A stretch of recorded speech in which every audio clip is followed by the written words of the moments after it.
എന്തൊക്കെ പറഞ്ഞാലും ഇതൊരു പൊളിറ്റിക്കൽ ഫോളോ ഔട്ട് ഉണ്ടാക്കും എന്നുള്ള കാര്യം ഡെഫിനറ്റ് ആണല്ലോ. അങ്ങനെ വരികയാണെങ്കിൽ ഈ ആഭ്യന്തര വകുപ്പിനെതിരായ തുടരുന്ന വിമർശനങ്ങൾ, എനിക്ക് തോന്നുന്നു ആദ്യത്തെ ടേമിലുണ്ടായിരുന്ന അത്രയും ഗുരുതരമായ ആക്ഷേപങ്ങൾ ഒരുപക്ഷെ രണ്ടാമത്തെ ടേമിൽ ഇല്ലയെന്ന് തോന്നുന്നു.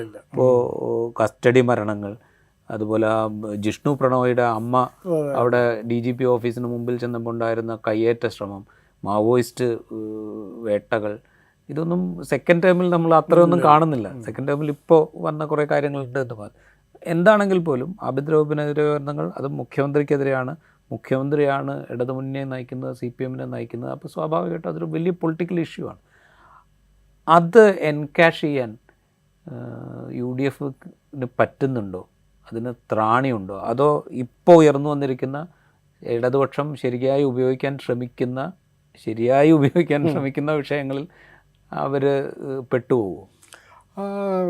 ഈ കോൺഗ്രസ് നേതൃത്വത്തെക്കുറിച്ചാണെങ്കിൽ അവർക്കിടെ പോലീസ് നയം എന്താണെന്നുള്ളത് അതൊരു പ്രശ്നമുണ്ടല്ലോ. അപ്പം CPM-ൻ്റെ നയത്തെക്കുറിച്ച് നമുക്കറിയാം, BJP-യുടെ നയം എന്താണെന്നറിയാം. ചർച്ച ചെയ്യപ്പെടാതെ പോകുന്നത് കോൺഗ്രസിൻ്റെ നയം എന്താണെന്നുള്ളതാണ്.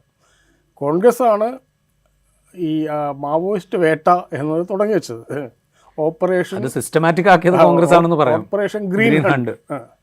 അപ്പോൾ സൽവാജുദം എന്ന് പറഞ്ഞിട്ട് ട്രൈബലുകൾ, ആദിവാസികളെ ആയുധമണിയിച്ച് തമ്മിലേറ്റുമുട്ടിച്ചത് നേതൃത്വം കൊടുത്തത് മഹേന്ദ്ര കർമ്മ എന്നൊരു കോൺഗ്രസ്സുകാരനാണ്.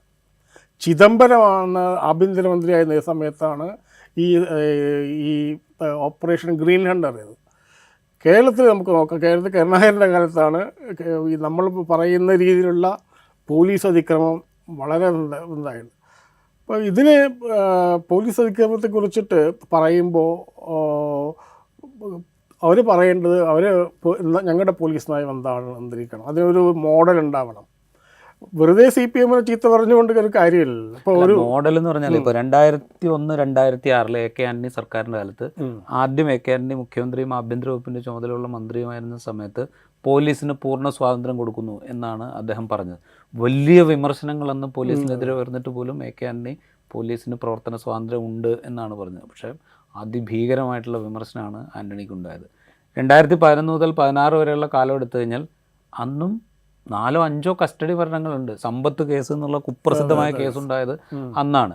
അതുപോലെ 2 ദളിത് യുവാക്കൾ പോലീസ് കസ്റ്റഡിയിൽ പീഡിപ്പിക്കപ്പെട്ടതിന് ശേഷം വീട്ടിൽ ചെന്ന് ആത്മഹത്യ ചെയ്തത് ആ കാലത്താണ്. നിരവധിയായ പ്രശ്നങ്ങൾ അന്നും ഉണ്ടായിട്ടുണ്ട്. അപ്പോൾ ഇത് അങ്ങനെ നോക്കിയാൽ വലിയ മാറ്റമുണ്ടെന്ന് നമുക്ക് പറയാൻ പറ്റില്ല. പക്ഷേ ഒരു ഗിവൺ ടൈമിൽ ഇതിനെ ക്യാഷ് ചെയ്യുക എന്നുള്ളത് കോൺഗ്രസിൻ്റെ, ഇത് നിലവിലുള്ള ഒരു അവസ്ഥയെ എക്സ്പ്ലോയിറ്റ് ചെയ്യാനുള്ള കഴിവുണ്ടോ എന്നുള്ളത്, അതിന് ബദൽ പറയുക എന്നുള്ളതല്ല പറയുന്നത്. അപ്പം അങ്ങനെ ഒരു എന്താ പറയുക, ഹോളിയർ ദാൻ ദൗ അപ്രോച്ച് കോൺഗ്രസ്സിന് എന്തായാലും എടുക്കാൻ പറ്റില്ല. ഇപ്പോൾ ഉള്ള ഗവൺമെൻറ് ഇന്നതൊക്കെ ചെയ്യുന്നുണ്ട്, അതിനെ എതിർക്കുന്നു എന്ന് മാത്രമല്ലാതെ വലിയൊരു മോറൽ ഹൈ ഗ്രൗണ്ടൊന്നും പോലീസിന് എടുക്കാനും കോൺഗ്രസ്സിന് എടുക്കാനും പറ്റില്ല. അവരങ്ങനെ എടുക്കാറില്ല. ഒരു കസ്റ്റഡി മരണം നടക്കുമ്പോൾ അവിടെ പോയി പ്രതിഷേധിക്കുന്നു. എന്നാൽ എന്തിനാണ് അവർ എതിർക്കുന്നത് എന്ന് ചോദിച്ചാൽ, ഇന്ന് ഒരാളെ മർദ്ദിച്ചതിന് എതിർക്കുന്നത്, അല്ലാതെ പോലീസിൻ്റെ മൊത്തത്തിലുള്ള ഒരു RSS വൽക്കരണത്തെക്കുറിച്ചോ അതിനൊന്നും അവർ കൺസേൺ അല്ല. അപ്പോൾ അതുകൊണ്ട് തന്നെ കോൺഗ്രസ് വിചാരിച്ചാൽ ഈ പ്രശ്നം അഡ്രസ്സ് ചെയ്യാൻ പറ്റുന്നതല്ല. ഇമ്മീഡിയറ്റ് പൊളിറ്റിക്സിൽ നേരത്തെ പറഞ്ഞ പോലെ ഒരു കസ്റ്റഡി മരണം ജനങ്ങളിൽ ഉണ്ടാക്കിയ വൈകാരികമായിട്ടുള്ള പ്രതികരണങ്ങളെ ചൂഷണം ചെയ്യാനുള്ള ഒരു ശ്രമവും ഉണ്ടായിരിക്കാം. അതിനപ്പുറത്തേക്ക് ഉള്ള ഒരു പ്രശ്നമുണ്ടല്ലോ. അപ്പോൾ നേരത്തെ ബഷീർ പറഞ്ഞ സംഭവം നമ്മൾ എന്ത് ചെയ്യും? ഇപ്പം കേന്ദ്രം അങ്ങനെയാണുള്ളത്. ഇപ്പോൾ കേന്ദ്രത്തിൻ്റെ ഇക്കണോമിക് പോളിസീസ്, ഇതാണ് കേന്ദ്രത്തിൻ്റെ ഇക്കണോമിക് പോളിസി. ഞങ്ങളുടെ വേറെ പോളിസിയാണ്. വളരെ കൃത്യമായിട്ട് CPM പറഞ്ഞിട്ടുണ്ട്. ഞങ്ങളുടെ നയം ഇത്, അതായത് ഒരു ഫെഡറൽ സംവിധാനത്തിനുള്ളിൽ കേന്ദ്രത്തിൻ്റെ ഒരു നയം ഉണ്ടായിരിക്കെ തന്നെ അതിൽ നിന്ന് കുതറി മാറിയിട്ട് ഞങ്ങളുടേതായിട്ടുള്ള ഒരു ഇക്കണോമിക് പോളിസി അത് എത്രമാത്രം സ്വാധീനിക്കുന്നതല്ല, പ്രായോഗികമാകുന്നത് വേറെ കാര്യം, നടപ്പാക്കുന്നു. രണ്ടാമത് ഗവൺമെൻറ്റിൻ്റെ എഡ്യൂക്കേഷണൽ പോളിസി, അവിടെ നിന്ന് NCERT തിരുത്തുമ്പോൾ ഇവിടുന്ന് ശിവൻകുട്ടി തിരുത്തും.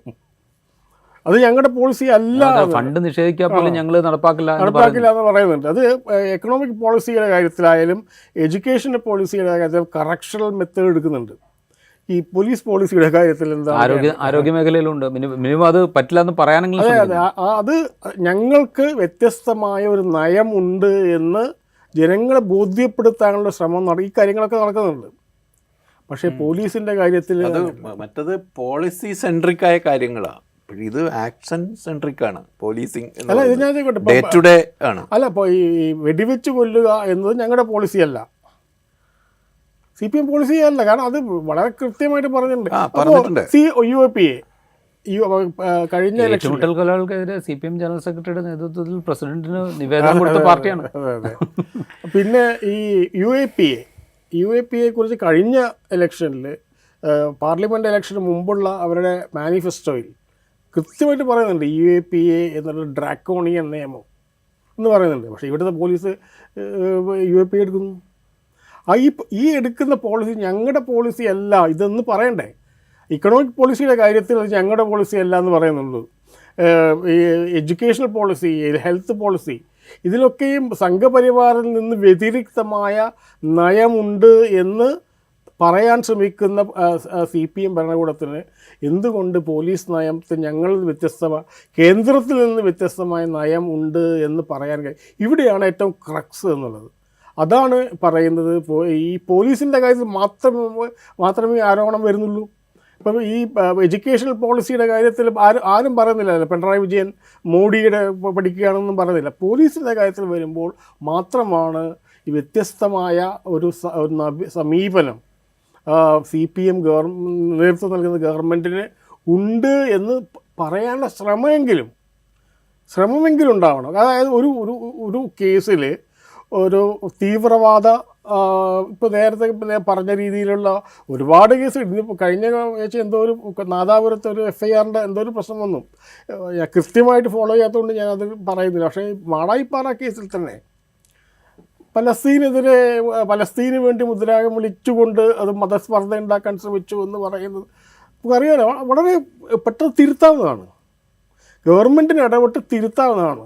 കാരണം അത് അങ്ങനെയല്ല എന്ന് പറയാം. അത് ഏതുപോലെ NCERTയിൽ മുഗളന്മാരെക്കുറിച്ച് ഉള്ള ഭാഗം വെട്ടിക്കളയുമ്പോൾ ഞങ്ങൾ പഠിപ്പിക്കുന്നു എന്ന് പറയുന്ന പോലെ ഞങ്ങളുടെ പോളിസി ഇതല്ല എന്ന് പറയാനുള്ള ആർജവമെങ്കിലും പാർട്ടി കാണിക്കുകയും അതുവഴി ഞങ്ങൾക്ക് വ്യത്യസ്തമായൊരു പോളിസി ഉണ്ട് എന്ന് ജനങ്ങളെ ബോധിപ്പിക്കാനെങ്കിലും. പക്ഷേ അത് സാധിക്കണമെന്നില്ല. കാരണം കേന്ദ്ര ഏജൻസികളും ഒക്കെ ഇടപെടുന്ന ഈ കേസുകളായതുകൊണ്ട് ഇത്തരം അതിലൊരു പ്രശ്നമാണ്. ഈ സ്റ്റേറ്റ് ലിസ്റ്റിലുള്ള സബ്ജക്റ്റിൽ ഒരുപോലെ ഇടപെടാം എന്ന് നമുക്ക് പറയാൻ മാത്രമേ പറ്റൂ. യഥാർത്ഥത്തിൽ പ്രായോഗികമായ വർക്കിലേക്ക് വരുമ്പം ഈ പ്രത്യേകിച്ചും IAS തലത്തിൽ ഇത് അവരവിടെ നിന്ന് വന്നവരും അങ്ങോട്ട് തിരിച്ചു പോകുന്നവരുമാണ്. അവരവിടെ നിന്നുള്ള ഉത്തരവുകൾ കേൾക്കുന്നവരും അതിനുവേണ്ടി കാതോർത്തിരിക്കുന്ന ആളുകളുമാണ്. അത് എത്ര എളുപ്പമല്ല. പക്ഷേ ഈ പ്രശാന്ത് പറഞ്ഞ ഇതുണ്ട്, ഞങ്ങളിതിനെ എൻഡോസ് ചെയ്യുന്നില്ല എന്ന ഒരു നില എടുക്കാവുന്നതാണ്. എനിക്കൊരു വ്യക്തിപരമായ ഒരു സംശയമുള്ളത്, പിണറായി വിജയൻ എന്ന മുഖ്യമന്ത്രിയുടെ പേഴ്സണൽ ട്രൈറ്റിന് അദ്ദേഹം ഒരു സെക്യൂരിറ്റി വലയത്തിനകത്തുള്ള, ഇത്രയും ടൈറ്റായ സെക്യൂരിറ്റി വലയത്തിനകത്തുള്ള കേരളത്തിലെ ചരിത്രത്തിലെ ഒരേ ഒരു മുഖ്യമന്ത്രിയാണ് പിണറായി. ഇത്രയും സെക്യൂരിറ്റി ഇതിനു മുമ്പ് ഒരാൾക്കും ഉണ്ടായിട്ടില്ല, കരുണാകരന് പോലും ഉണ്ടായിട്ടില്ല. അദ്ദേഹത്തിൻ്റെ ഒരു